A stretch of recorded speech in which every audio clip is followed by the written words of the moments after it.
Hoy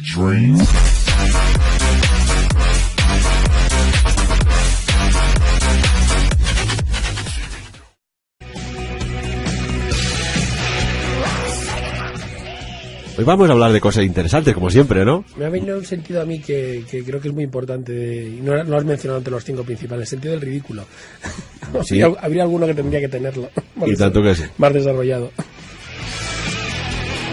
Pero tú sabes que dijo un gran maestro, como Jesús de Nazaret, que yo te puedo sanar, pero el carácter no te lo puedo cambiar. Hay gente que está predestinada a ser lo que son, o mejor dicho, como son. Bueno, hay quien decía que era fruto de la educación, como decía Sigmund Freud.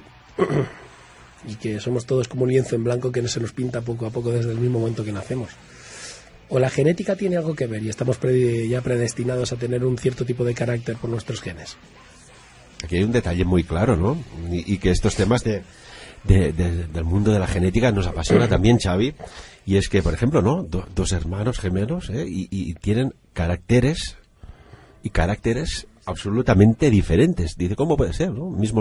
Mismo patrón masculino, femenino, progenitor, y que sean totalmente diferentes de carácter. Aquí siempre dejo aquella puerta abierta para que la gente pueda pensar y decir, bueno, ¿realmente existe una reencarnación de almas con unos objetivos? Bueno, aquí los gemelos sobre todo habría que tener en cuenta si son univitelinos o bivitelinos, es decir, si se forma uno o dos sacos, digamos, amnióticos dentro del útero de la madre. Pero bueno, aparte de eso, hoy Ferran te traigo un tema que creo que puede resultar interesante para abrir la temporada y el año. Ah, feliz año, Xavi. Lo he dicho tantas veces que ya no recuerdo si te lo había dicho, ¿no? Al menos de forma pública. No, pero los computadores contamos ya por décadas. Mira, hablando del tiempo, por cierto, vamos a hacer un inciso. Vuelve a haber una iniciativa muy importante a nivel mundial para intentar cargarse los usos horarios. Y los usos horarios con H, no el uso del tiempo, sino el tema del por qué son una hora aquí y hay 6 horas menos en otro sitio, porque vamos todos con los relojes y tenemos que ir adaptándonos. El tema de los usos horarios nació con el ferrocarril, para aquel que lo desconozca, porque era necesario, digamos, poder sincronizar los trenes que salían y llegaban de un sitio cuando empezaron a cruzar los diferentes usos horarios. En la época del ferrocarril lo normal es que se cruzaran 1, 2, 3, el transiberiano era el que más, usos horarios, pero tardaba como que su tiempo. Y obviamente era necesario tener una sincronización entre las diferentes zonas. Sin embargo, en un mundo global como en el que vivimos, ahora mismo se puede cruzar el planeta en cuestión de horas, de punta a punta. Y se estima que digamos que la ineficiencia de nuestro sistema de medición del tiempo, es decir, el hecho de que ahora mismo aquí son la hora que sea, y en México o en Rusia sea otra hora, acarrea realmente muchas miles de millones de pérdidas. Mientras que se estima que si todos trabajáramos con una hora universal, cosa que, ojo, a que diga, no, pero es que eso no es posible. No, perdonad, eso ya se está haciendo. Las aerolíneas, todos los aviones vuelan respecto a la hora del meridiano de Greenwich. Este es un dato importante que esa hora hay que remarcar. UCT, ¿vale? Que sería la hora sincronizada universal, ¿vale? Luego cambian ese horario al aeropuerto local, pero todos los aviones, todos los vuelos que despegan y aterrizan en este planeta, sus horas de aterrizaje y de despegue están todos según esa hora universal central. Es decir, el experimento no es una cosa nueva, es una cosa que ya se está haciendo en el mundo de la aeronáutica. Ahora simplemente habría que llevarlo más allá. Y a lo mejor pues a nosotros nos tocaría, por la zona que vivimos, a lo mejor tenemos más suerte porque estamos cerca del meridiano de Greenwich, Ferran, pero a lo mejor pues simplemente una persona en vez de levantarse a las 8 de la mañana se va a levantar a las 5 de la tarde. O a las 5 de la tarde hora universal, o a las 17 horas de la hora universal. Sería adaptar nuestra mente, que quizás es lo más difícil, nuestros hábitos, a unos nuevos números para medir el tiempo.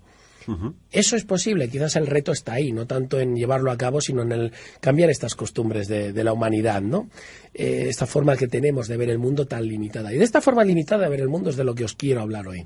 Hombre, ahora que hablas, y permíteme el inciso de unificar los tiempos, por ejemplo, en la Segunda Guerra Mundial, países que iban desincronizados a nivel horario se sincronizaron con el horario de Alemania para saber, cuando interceptaban sus servicios de inteligencia, los bombardeos que iban a asolar alguna ciudad de su país, y tenía que ir con horario alemán, no con el suyo. Correcto. Por ejemplo, Portugal. En un tiempo de la guerra, pues podría ser... Bueno, Portugal, de hecho, no está con el horario de Alemania. Él está en GMT0, que es la que le tocaría. Pero sin en la embargo, Segunda Guerra España, Mundial se sincronizó con el horario alemán. correcto, y sin embargo España, que está le pasa el meridiano de Greenwich para el lado de Valencia, en vez de tener la hora de Londres, que es la que nos correspondería, tenemos la hora de Europa Central.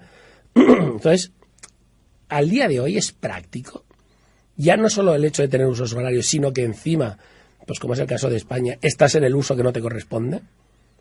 ¿Deberíamos unificar en nuestro mundo esta cuestión? Bueno, es una cosa que os dejo aquí. Es como porque... ponerte un zapato que no es de tu medida. Dices, bueno, ¿qué pinta? Sí, está dentro del zapato mi pie, pero ¿a qué pinta mi pie aquí? Es una cuestión que sí que está claro que la última decisión la tendrá el ciudadano a pie, porque obviamente será si nosotros lo aceptamos o no lo aceptamos, o montamos una revolución de que me devuelvan mi siesta a las 5 de la tarde.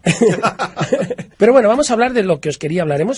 Acabamos el año pasado hablando de un poco de una serie de experimentos del papel de las inteligencias artificiales en una serie de funciones o roles hasta ahora, digamos, reservados a los humanos, como eran la enseñanza, como eran, y acabamos la temporada pasada hablando de los robots o las IAs impartiendo justicia.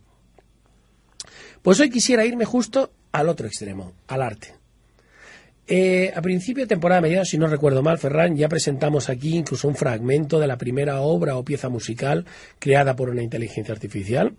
Hoy por hoy la red está llena de este tipo de obras musicales creadas por inteligencias artificiales, de composiciones puramente creadas por mentes sintéticas, por así decirlo. Y de estos quería hablar yo. Leí esta semana pasada un artículo sobre una señora que le había caído un rayo en la cabeza. Y había sobrevivido, obviamente. Esta señora, amén del rayo, le había, digamos, tenido una vida bastante accidentada, con accidentes de meningitis y bastantes, digamos, enfermedades relacionadas con el cerebro. Y esta señora, pues, digamos que a raíz del rayo le desapareció un efecto que es raro en la humanidad, pero no es tan poco común como nosotros creemos, que es la sinestesia. ¿Qué tema más bonito? Me encanta. La sinestesia, que Ferran nos va a definir qué es la sinestesia porque pone una cara de alegría cuando he dicho esta palabra. Bueno, oye, esto es complicado, ¿eh? ¿Cómo defines enamoramiento? Bueno, ¿Cómo defines aquello que emite el cuerpo, cuando estás enamorado?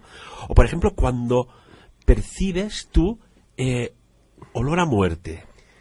O una canción que no puedes ponerle palabras a lo que sientes, ¿no?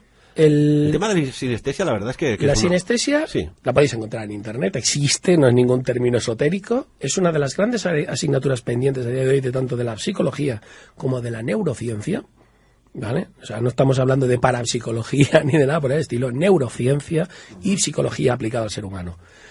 Y es la capacidad / alteración de la mente de algunas personas que son capaces de percibir el entorno con el sentido equivocado. Vamos a llamarlo así. El ejemplo, escucho una pieza musical y lo que veo son colores. Veo un cuadro y me vienen gustos o olores que no existen. Fijaros que he puesto un ejemplo que dices, ojo, yo soy un poco sinestésico porque veo un plato y ya tengo el sabor en la boca. ¿Y no has probado? Y no lo has probado, ojo, y lo estás viendo. Aquella escudella, por ejemplo. ¿Vale? Ojo, aquí estamos hablando de un grado mucho más elevado. Mucho más elevado. Que obviamente ve... ya no busca la memoria. Pues esta señora, se explica en la noticia, que sufriendo como estaba sufriendo de meningitis, cuando escuchaba música empezaba a ver colores. Y esto está documentado y no es la única persona que ha pasado. De hecho, se considera que muchos artistas han sufrido la sinestesia y tenían esta capacidad, alteración, de poder percibir el entorno con sentidos que no es normal percibir. Y entonces, y a lo que yo voy, ¿no? A la reflexión, decir, eso es una anomalía, es poco común en los seres humanos, como otras grandes dones o dotes, es un superpoder. Vamos, ¿no? A dejarlo ahí, que cada uno etiquete la sinestesia al ser humano como una enfermedad, don, como lo considere más adecuado. Pero lo que sí que está claro es que tenemos compañeros de especie que tienen esta habilidad o sufren esta historia, que les permite percibir el mundo con los sentidos que no tocaría. La gran ventaja que tenemos en el mundo tecnológico es que eso nosotros sí podemos reproducirlo. Podemos crear una máquina que cuando escuche sonidos genere colores.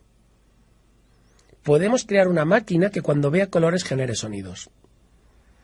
Y la lista es inacabable. Si grandes artistas de nuestra época tenían sinestesia y quizás esa habilidad les daba la facultad de crear grandes obras de arte, nosotros hablamos aquí hace la temporada pasada de que los robots tenían una ventaja sobre nosotros, que era poder acceder quizás a una hiperrealidad.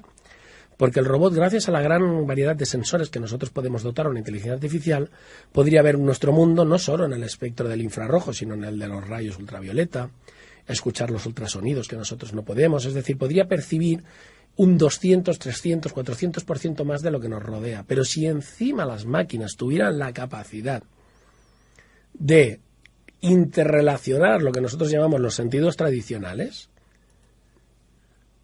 ¿a dónde nos conduciría eso? ¿Estaríamos hablando de Dios? ¿Estaríamos hablando de una IA que te ve y ve tus colores asociados? Xavi, te vuelvo a hacer la pregunta. Una recombinación de todas las capacidades sinestésicas. ¿Estaríamos hablando de, y lo digo así de forma virtual, de Dios? Bueno, yo quizás más que de Dios como ente que el Señor, digamos, o digamos ente creador del universo, podríamos hablar más bien de un Dios entre hormigas, es decir, de un Dios más bien mitológico, de un superhombre. Es decir, la sinestesia, esta noticia, lo que me ha venido a mí a la cabeza, y es lo que yo os quiero plantear hoy, es que no solo las máquinas van a tener una capacidad en el futuro de captar la realidad con muchísima más precisión, puesto que las cámaras actuales tienen más precisión que el ojo humano, que pueden escuchar sonidos que no oímos, sino que encima van a tener capacidad para mezclar esos datos de maneras que nosotros no mezclamos. Las IAs, y hablaremos mucho más esta temporada porque profundaremos más en lo que significan las palabras deep learning, o sea, aprendizaje profundo, ¿vale? Digamos, las técnicas de aprendizaje que se están enseñando a las IAs para que aprendan por sí mismas. La gran carrera actual de la IA o de la robótica es que el robot aprenda por sí mismo. Entonces, imaginaros a un niño pequeño, ¿vale? Que la IA tiene una capacidad de aprendizaje que en cuestión de una semana se nos planta como universitario, a nivel de conocimientos. Pero si os fijáis en la enseñanza clásica, si nosotros enseñamos a un niño, por muy rápido que aprenda, vamos a coger nuestra IA, la IA clásica, la que creo que todos tenéis en mente. Y lo ponemos en un aula. En este aula le vamos a enseñar muchas cosas. Y va a aprender extremadamente rápido, porque es un ordenador, no es un niño. Y él va por ensayo y error, pero claro, él puede hacer miles o millones de pruebas por segundo y encontrar cuál es la mejor manera de hacer una cosa, porque mientras el niño tarda meses en aprender que el círculo no entra en el cuadrado y la estrella no entra en la luna, el robot lo ha probado 1.000 millones de veces en un segundo y ya sabe lo que hay que hacer. Pero sin embargo, lo que hay que tener claro es que ese entorno nosotros lo controlamos, porque solo le dejamos jugar con elementos que son conocidos para nosotros. Con lo cual, todas las conclusiones que pueda sacar la IA, todo lo que pueda aprender, cuando menos podríamos llegar a predecirlo. Podríamos llegar a predecirlo, porque nosotros le hemos dado los elementos. Si yo te doy una estrella, te doy la luna, a lo mejor le haces una combinación un poco sorprendente. Pero yo sé que con estrellas y lunas las combinaciones son finitas. Xavi, y por ejemplo, me viene a la cabeza de personas, bueno, pues que hay datos en la historia, ¿no? Que han hecho pues vaticinios, tú y yo que hemos hablado tantas veces del tema de los oráculos. Sí, hay personas que tienen, y a día de hoy, y en el tiempo pasado, personajes históricos y otros más anónimos, que tenían algunas capacidades de desarrollo sinestésico en su cerebro, y por eso podían prever, predecir, previsualizar eventos que aún no habían sucedido. ¿Podría ser? Yo creo que percibir el universo diferente no te da precognición. Yo creo que no. Lo que pasa es que quizás sí puedes captar detalles o cosas que los demás no acaban de ver en ese momento. Entonces, el sinestésico yo creo que es una persona que puede tener una capacidad para percibir la realidad de una forma sutilmente diferente y que puede ser, significativamente más o menos reveladora para los demás. Pero no la asociaría yo nunca a la precognición ni a dotes adivinatorias, ni mucho menos. Siguiendo la línea de lo que estaba explicando, si nosotros tenemos un individuo, en este caso una IA, donde nosotros controlamos todos los elementos. Imaginaros una guardería, ¿vale? Nuestra aula de aprendizaje, donde todos los elementos que están allí nosotros los controlamos y nosotros le hemos dado todos los elementos con los cuales él puede recombinar para aprender. Lo que está claro es que no podrá inventarme nada que no tenga elementos de lo que yo le he dado. De hecho, la invención es recombinar los elementos que uno conoce para darle una forma nueva. Hasta que no se descubre un nuevo elemento, una nueva pieza del puzzle o de la sala de juegos, no se pueden dar nuevas combinaciones con todas las demás. Por lo tanto, la IA clásica estaría limitada a, digamos, a las capacidades de creación o el potencial creativo de nuestra misma mente humana. Pero ¿y si la IA, con esta hiperrealidad, combinando esta capacidad aumentada de percibir la realidad, ultrasonidos, de ver el espectro infrarrojo, de captar olores químicos que nosotros no captamos, es decir, pensar que un sensor puede ser todo lo específico y sensible que nosotros queramos, y una máquina puede tener tantos como nosotros queramos. Una IA no es un ser bípedo con 2 ojos, nariz y boca, puede tener 7 bocas, 11 narices, 800 ojos, o sea, su capacidad de captar información por diferentes sensores es prácticamente ilimitada. Por ejemplo, una IA de este nivel que tú estás definiendo, por ejemplo, podría captar si una persona pues está hormonando o no. Correcto, podría captar microvibraciones en la presión atmosférica y detectar a la presencia de otras personas por el campo eléctrico o por la presión atmosférica que ha cambiado y se ve que ha entrado una persona en la sala sin verla. Podría, por ejemplo, también captar una persona si tiene pues una arritmia o una taquicardia solo viendo quizás pues unos sensores ultrasensibles a nivel auditivo. O el micromovimiento del pecho para saber a qué pulsaciones vas, es decir... O podría combinar las dos cosas. Imaginaros que una IA, los sensores mecánicos, pudiéramos aglutinar todos los sensores mecánicos que hemos creado, ponérselos a una misma máquina y la máquina se nutriera de toda esa información. Hoy por hoy, perdón, eso no es factible. No es factible, es factible, pero no es útil porque no tenemos, digamos, el algoritmo necesario como para que la máquina entienda toda esa información. ¿Vale? Hoy. Pero mañana, si la IA empieza a aprender por su cuenta, toda esta información puede hacerla llegar a conclusiones sobre la realidad que la rodea que nos podrían sorprender, más que nada porque tiene más información. Y si encima le permitimos que recombine estos flujos de información y le ponga olores a la música, colores al sabor. O que haga, por ejemplo, como un colaborador que tenemos aquí y que hará este año una conferencia en el Congreso Sapiens, que él forma a los perros para esta habilidad o capacidad que ya tienen a través del olfato tan hipersensible de detectar, por ejemplo, si una persona tiene una hipoglucemia o una hiperglucemia o si tiene un cáncer, porque el cáncer, a través del aliento, a través de las glándulas del sudor, emite un olor específico.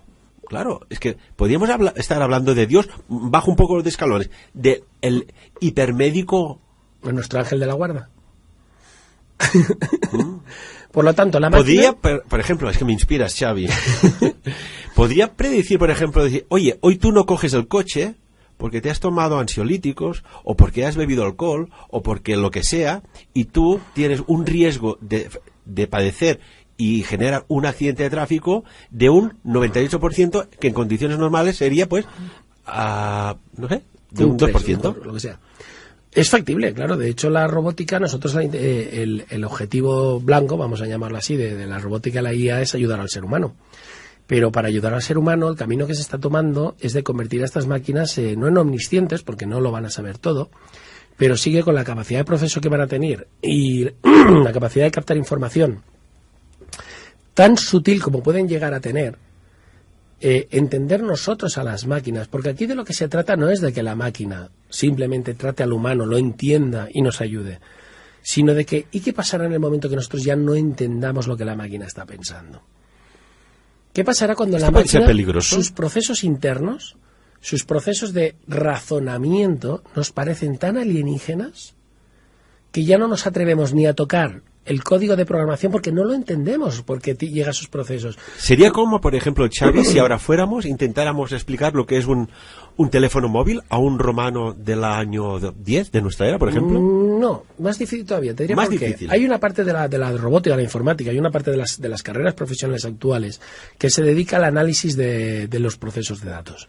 Esa carrera que podría parecer, digamos, o profesión tan aburrida, una de sus facetas es analizar el por qué las IAs toman las decisiones que toman.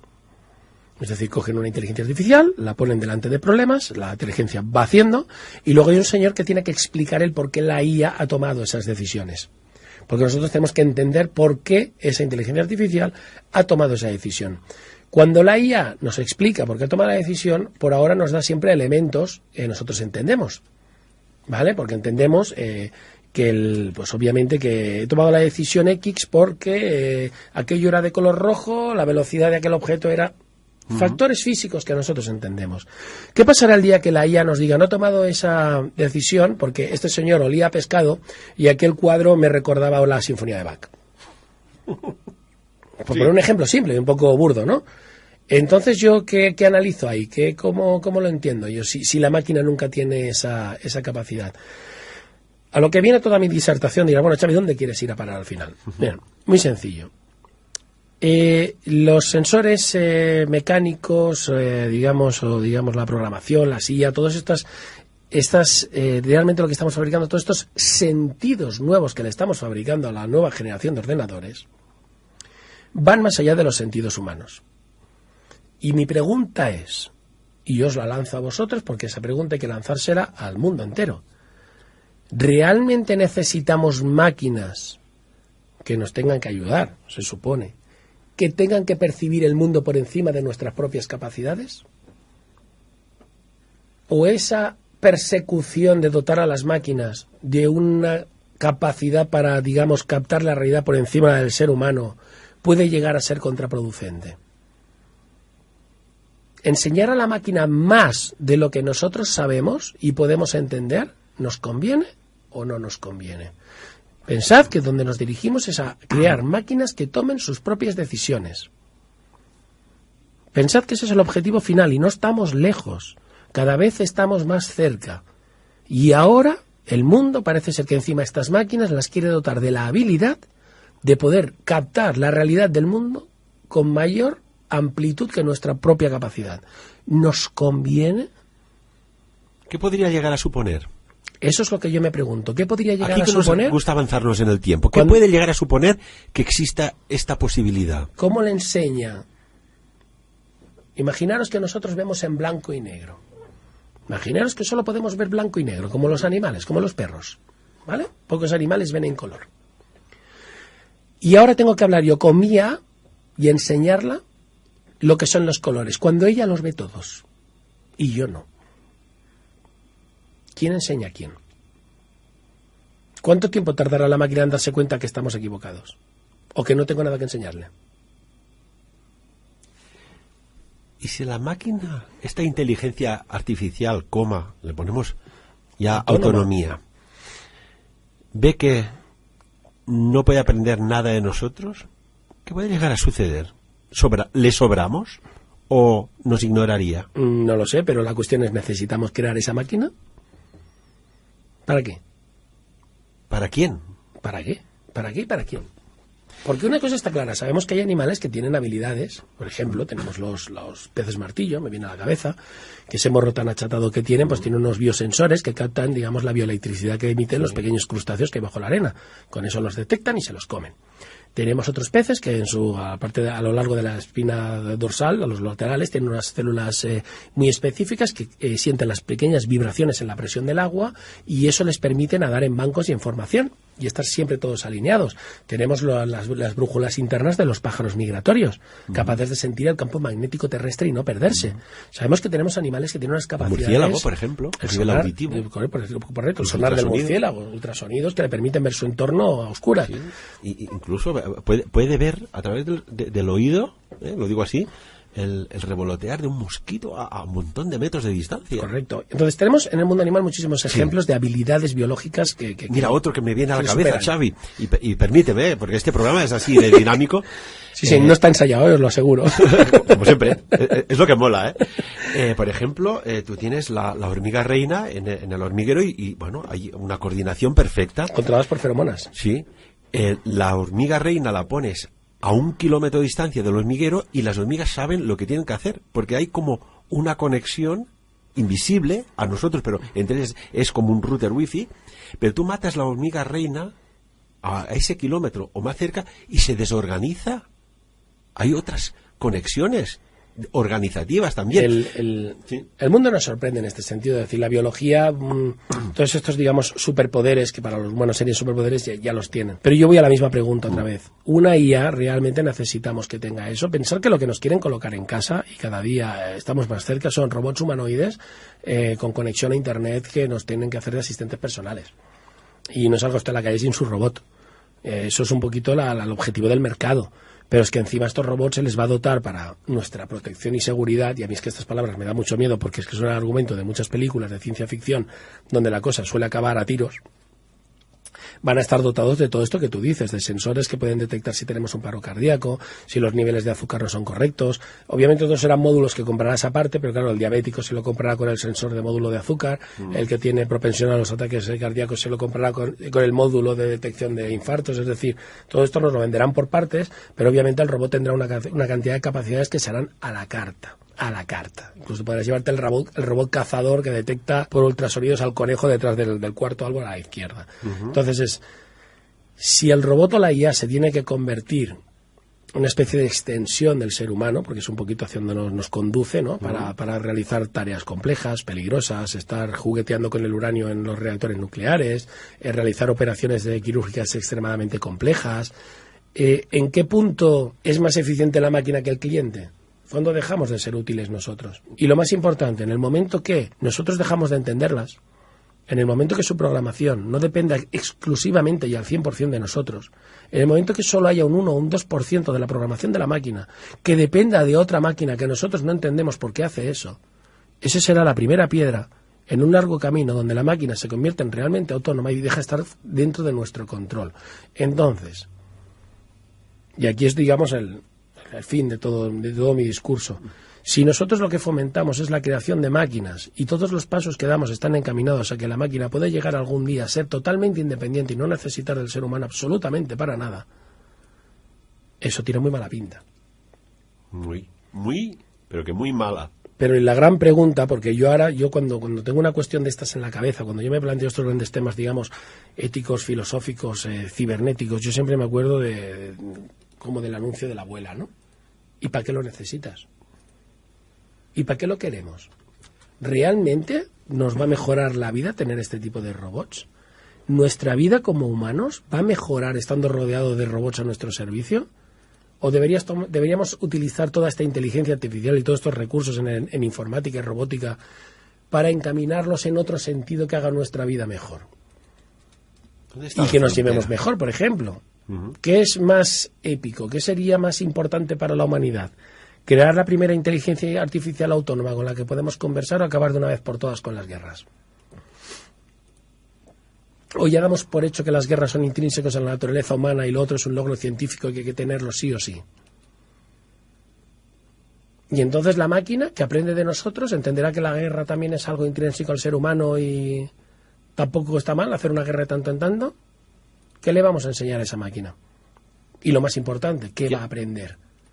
Porque en el momento que deja de estar en nuestro control, las IAs, que hoy día están controladas y sabemos lo que aprenden, cómo la aprenden y qué cosas las hacen aprender y qué no, ¿con qué se quedarán? Imaginaros que sois un extraterrestre, llegáis a la Tierra y estáis hechos de otra materia, de algodón de azúcar. ¿Vale? En vuestra sociedad, que es el planeta del algodón de azúcar, donde todos estáis unificados y no se distingue dónde empieza uno y dónde acaba el otro, llegáis a este mundo en la nave espacial y de repente os veis el bacalao. Y dices, ¿y esto qué es? Y empiezas a analizarlo fríamente.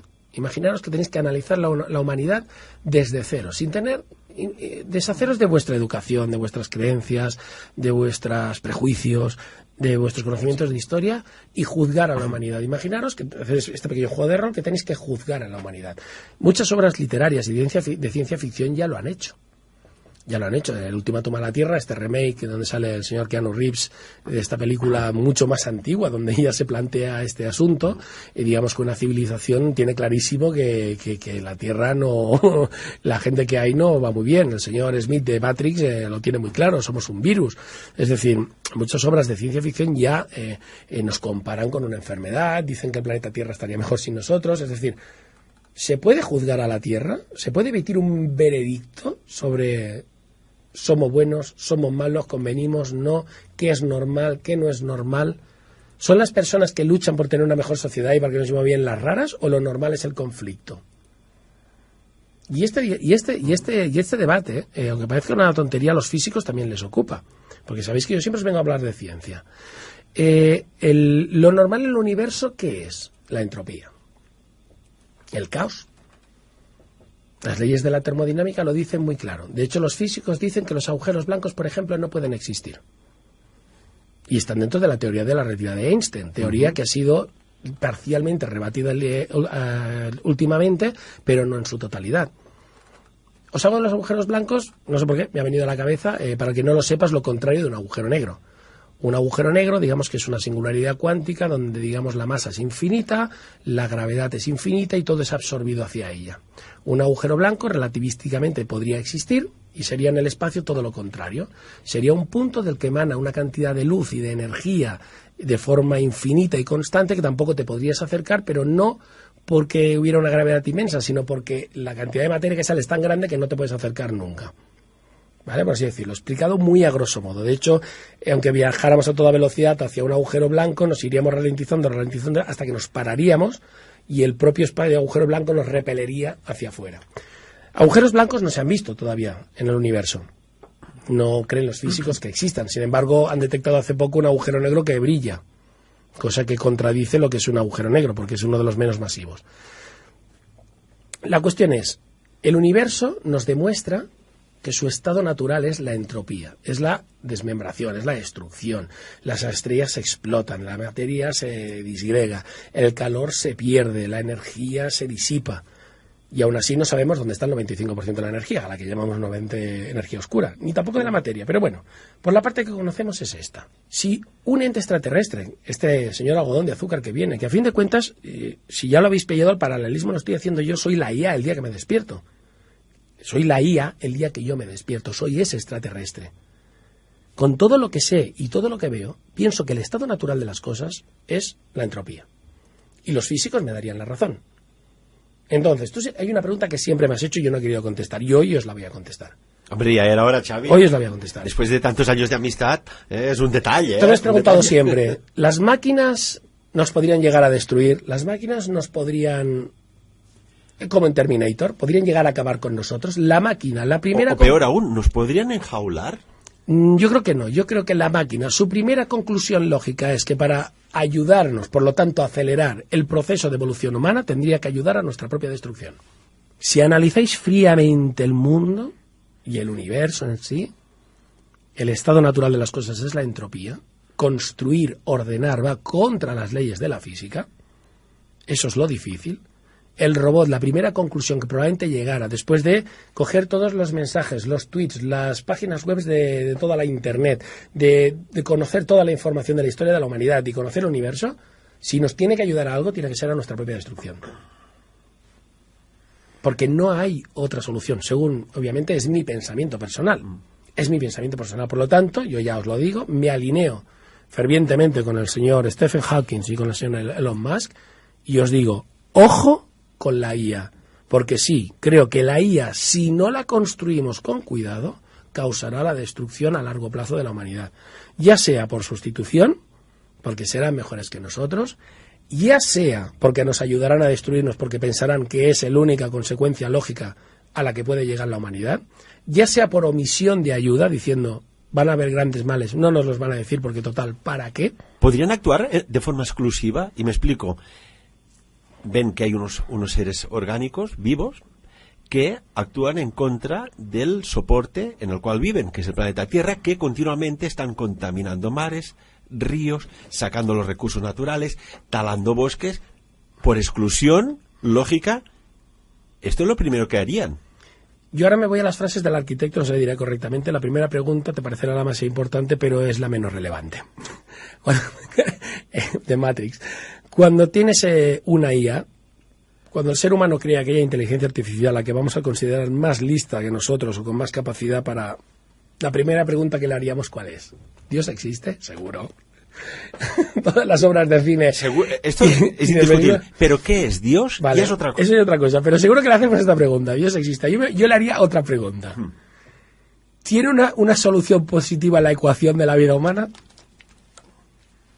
O sea, me explico. Yo la primera pregunta que le haría a la IA es decir, ¿hay alguna manera que la vida humana, la humanidad, como ecuación matemática, de alguna manera posible, tuviéramos un balance positivo y no negativo? Es decir, que emprendiéramos un camino de construcción y no de destrucción.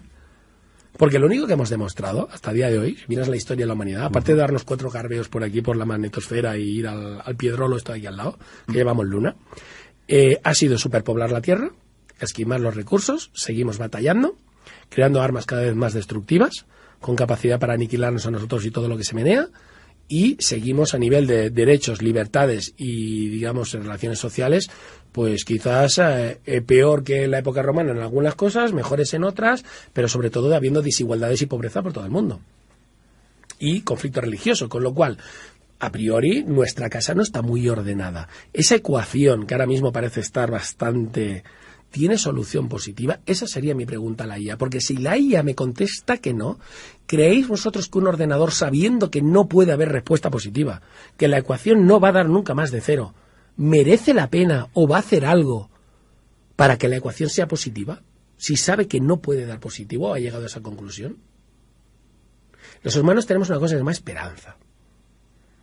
Es esperanza. Todos los humanos nacemos creyendo fervientemente que puede haber un mundo mejor, que el mundo puede llegar a ser mejor, que puede haber mejores personas, mejores leyes, mejores...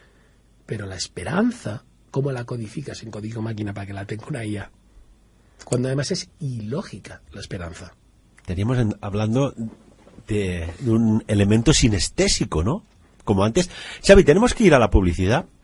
Me gustaría después hablar de... Ya que has empezado hablando de esta mujer, que le cae un rayo, y no era el Rayo Vallecano, que se le activaron ciertas capacidades. Hablemos también de otra persona que merece, por lo que te gusta también, y sé las matemáticas, de Jason Paget, un hombre que era un comercial, un vendedor de muebles, que antes del año 2002, Capicúa, solo le interesaban pues su trabajo, la juerga, la fiesta y las chicas, y le sucede algo que le cambia el paradigma sinestésico de percepción del mundo. ¿Te parece? Vamos allá. Amigos i amigues, venim de seguida, no marxin. Però abans, escoltin el que diu l'arquitecte. Hola, Neo. ¿Quién es usted? Yo soy el arquitecto.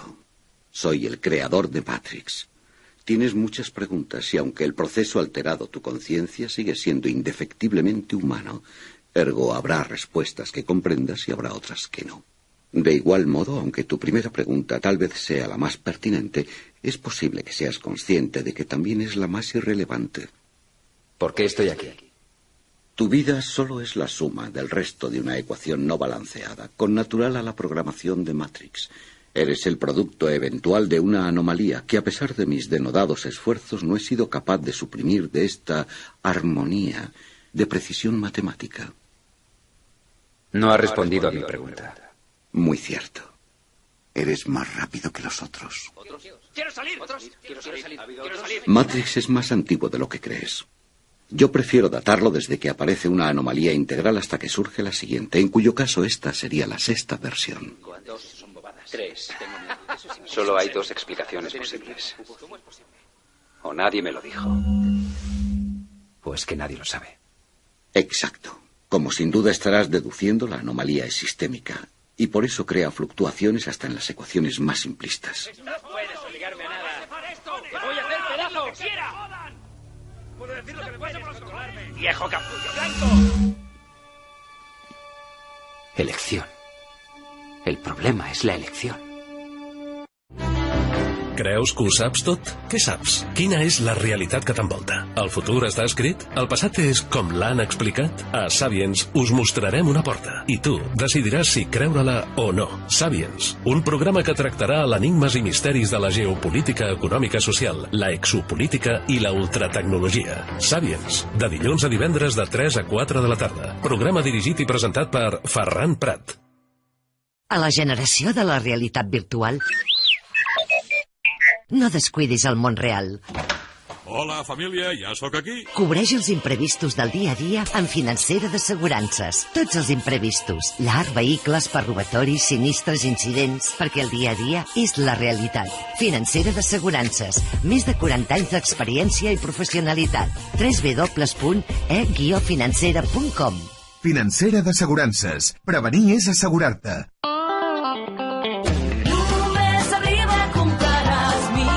A River, tu ets al centre. Coneixes ja les nostres ofertes? Pineta Panetone Clàssic 900 grams, 1 euro amb 75 cèntims. Bacallà llum llarg 4-5, 15 amb 49 euros al quilo. Ten d'Indian botes per a dona, 12 amb 99 euros. Tot a preus irresistibles. Perquè a River, tu ets al centre. Carretera d'Espanya, Sant Julià de Lòria. I també trobaràs Farmàcies Pasteur, Perfumeria Júlia i River Cafè. River trobaràs de tot.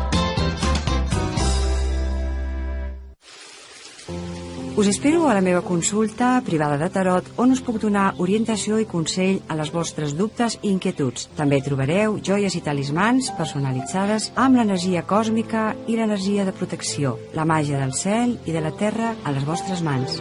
Ens trobareu a Lluna Plena, al Boulevard Faner, carrer Maria Pla, local 5, Andorra la Vella. Telèfon 84 54 78. La Lluïsa de Lluna Plena estarà cada dijous a 3:15 de la tarda al programa Sapiens. Hola, sóc la Xabel. I jo el Guaco. Del Centre Camí Xamànic. Em podem ajudar en... recuperar el teu empoderament, vitalitat i força interior. Superar experiències negatives i traumàtiques. Descobreix el teu animal de poder. Per més informació, truca'ns al telèfon 694 618 o bé al 726 992. Sapiens. Dirigit i presentat per Ferran Prat.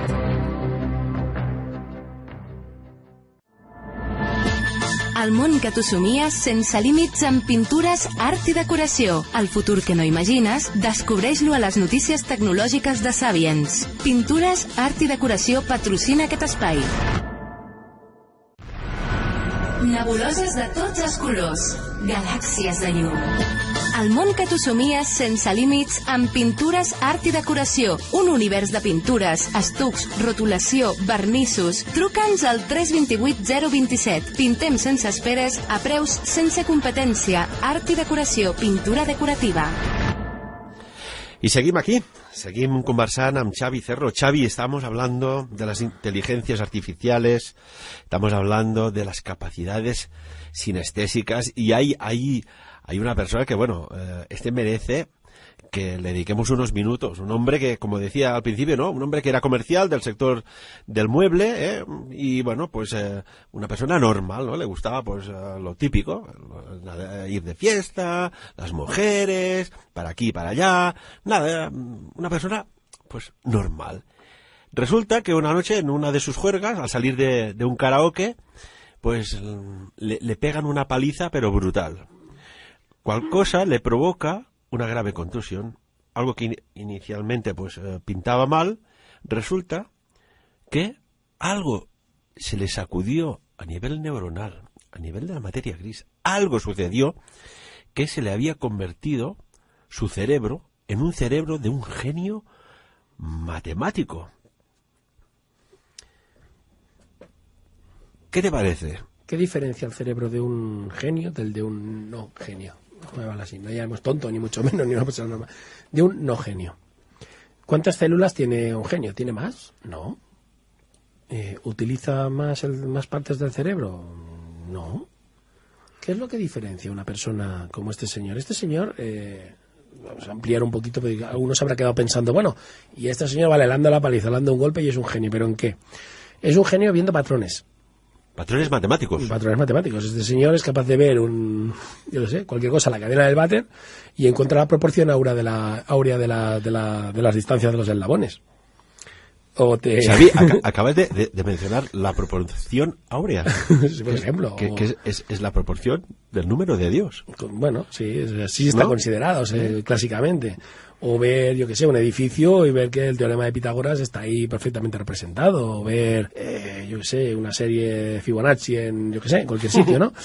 Es decir, un señor que es capaz de ver algo tan etéreo y abstracto como son las matemáticas. Sabéis que los matemáticos son gente tienen una capacidad de abstracción enorme y capaz de verla en objetos cotidianos, poder ver patrones en un chorro de agua que sale de una fuente y ver el patrón del fluido. O sea, es algo que es una habilidad cuando menos sorprendente. De hecho, en lo que corresponde a fluidos, que mencionaros que, por ejemplo, para ver patrones en el movimiento de un túnel de viento se utilizan superordenadores, para que con humo y unos sensores a ver si vemos el patrón de desplazamiento cuando, por ejemplo, se hace al perfil de una ala nueva, de un avión.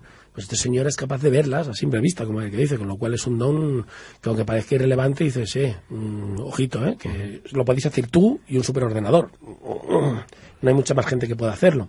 Hace muchos años atrás conocí a uno de los grandes, que ahora está muy de moda jugar al póker, y él me comentaba, pues así, ¿no?, a título de opinión personal, de que él utilizaba no veía las cartas del adversario, pero sí por los patrones de movimientos de los ojos, del movimiento del cuerpo, de la expresión facial, podía llegar a saber qué cartas tenía su contrincante. Bueno, sí, sería un buen ejemplo también, desde luego. Por lo tanto, los patrones es lo que ve este señor, pues tiene su importancia. Los médicos dicen que a raíz de los golpes y las contusiones que sufrió en la cabeza, le reseteó el cerebro, la palabra que emplearon, y se le ha reconfigurado la estructura. Esa es la palabra clave. Lo que a una persona hace que vea las cosas diferentes, entienda las cosas diferentes, es la estructura de las conexiones neuronales. Cuando nuestro cerebro aprende o absorbe conocimientos, la manera como se plasma biológicamente, entre otras, pero lo más importante es que las neuronas establecen nuevas conexiones entre ellas. Uh-huh. Es decir, no es cuestión de cuántas más mejor, sino de una cuestión de qué célula con qué célula y cuántas conexiones establecemos. Por lo tanto, el hecho de tener como tenemos tantos miles de neuronas en el cerebro, las posibilidades de interconexión son no infinitas, pero son extremadamente elevadas. Con lo cual la capacidad de probabilidades de combinación son también muy elevadas. Y entonces aquí yo quiero haceros una reflexión. Los mamíferos, de los que se supone que descendemos, tienen unas habilidades en el momento del nacimiento que nosotros no poseemos. No hablaré del eslabón perdido, no hablaré si de la evolución humana es obra de Dios, obra de la ciencia, de los extraterrestres. Dilo. No me voy a meter en ese tema, porque lo que sí que creo que todo el mundo está de acuerdo es que de los monos a nosotros hay un salto evolutivo bestial y hay un eslabón por ahí perdido. Eso yo creo que está clarísimo. Y eslabón que no se encuentra. ¿Vale? Que no se encuentra. Unos lo explican por la obra de Dios o de su Dios, otros lo explican por la obra de inteligencias superiores extraterrestres y otros lo explican como quieran. Uh-huh.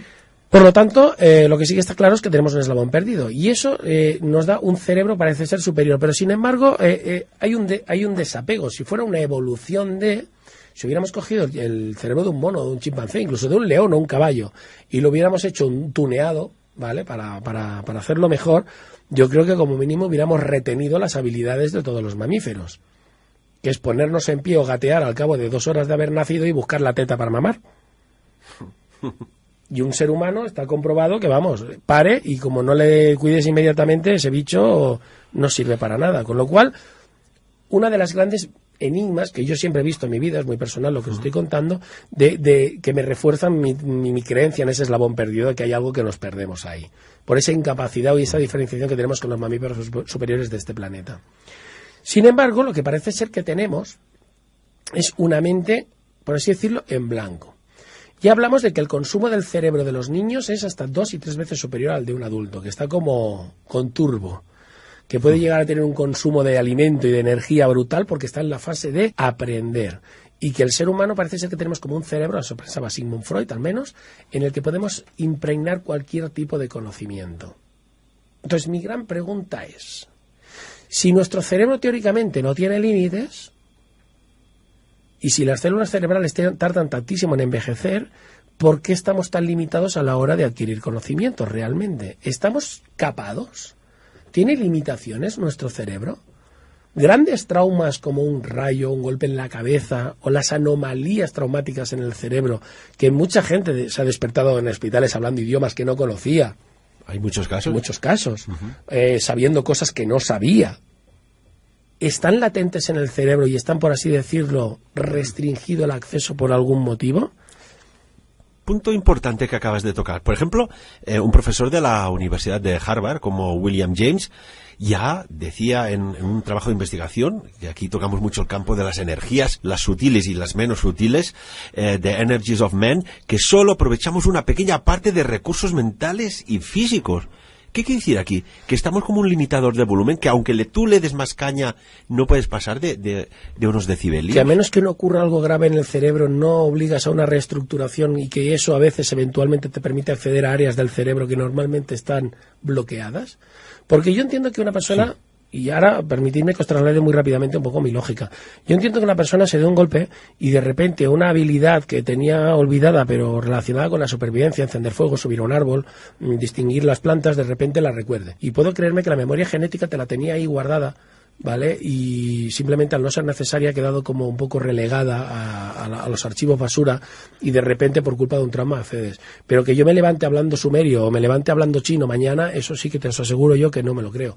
Porque yo en mi vida, mi árbol genético nunca ha tenido lazos con los chinos. Entonces, ¿cómo puede ser que estas personas, por ejemplo, que ha sucedido, y es un caso verídico, no son como los ovnis, ¿no? Que dicen, no, se mancha de cielo, no, ni no. Casos médicos documentados donde hay personas que después de despertar de un coma o de un trauma craneoencefálico se han despertado hablando y perfectamente un idioma que no era el suyo. Y jamás han recibido clases, ni tienen familiares, ni han oído hablar en su vida.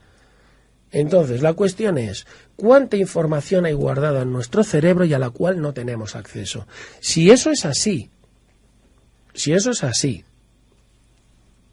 nuestra búsqueda de la IA, de esa supermente, ¿no sería una especie de un burdo reflejo en un opaco espejo, dejar que me ponga un poco poético, de la verdadera búsqueda, que es desbloquear el verdadero potencial de la mente humana?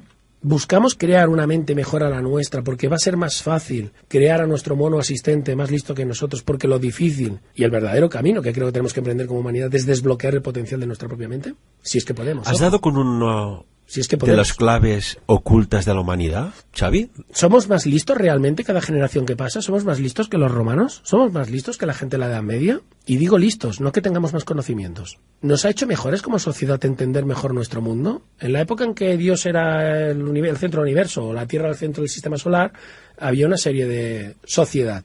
Ahora que sabemos que el universo es tan grande, que existen los púlsares, los agujeros negros, que entendemos la física, que buscamos el bosón de Higgs, que hemos descubierto los gravitones como partícula, las ondas gravitatorias que puede que nos permitan hacer motores antigravitatorios, como postulaba Tesla y los experimentos nazis. ¿Somos mejores? ¿Somos más listos?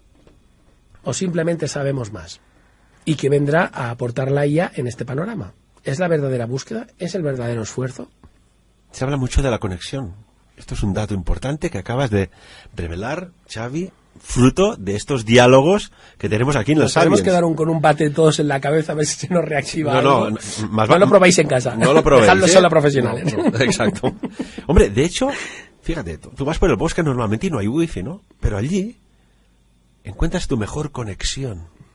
Es que no podemos llegar a sentir y emocionarnos porque hay algo que nos priva de ser más homo sapiens sapiens. Yo creo, francamente, Ferran, y esta es mi opinión personal, es que todas las personas de este mundo, todas tienen talentos ocultos, todas son excepcionales en algo. Y solo hay que encontrar qué es ese algo. Ahora, cuando tú vives el día a día supeditado a un calendario, a unas normas, a una estructura que se fabricó para todos cuando todos somos diferentes, y donde además no te puedes salir y destacar en ciertas áreas o de cierta manera es, digamos, socialmente no aceptable, hace muy difícil que todo el mundo emprenda esa búsqueda. Pero yo creo, en el fondo, llamarme un poco budista, de que nuestra vida está aquí para descubrir precisamente qué es eso que tenemos y nos hace especiales. Así que realmente para mí las IAs las veo muy bien, si nos pueden ayudar a entender o a computar cálculos complejos del universo, pero la IA en mi vida, en mi descubrimiento humano, no la quiero para nada. Vosotros no lo sé, haceros esta pregunta. Y como siempre, que cada uno saque sus propias conclusiones. Sí, Xavi. Xavi Cerro, como siempre, amigo, un placer tenerte aquí con nosotros. El placer es mío, Ferran. Con nosotros, y me ves solo a mí. Pero hay mucha gente que te escucha. Hay mucha gente, somos legión, como dicen en algunas películas. Yo sé que no nos vemos, pero que juntos estamos, porque nos sentimos. Y lo importante no es que estén de acuerdo, sino que piensen con nosotros. Exacto. Muchas gracias, compañero, repito. De nada. Y amigos y amigas, os lanzo otra pregunta. ¿Controláis vuestro propio destino? Adiós.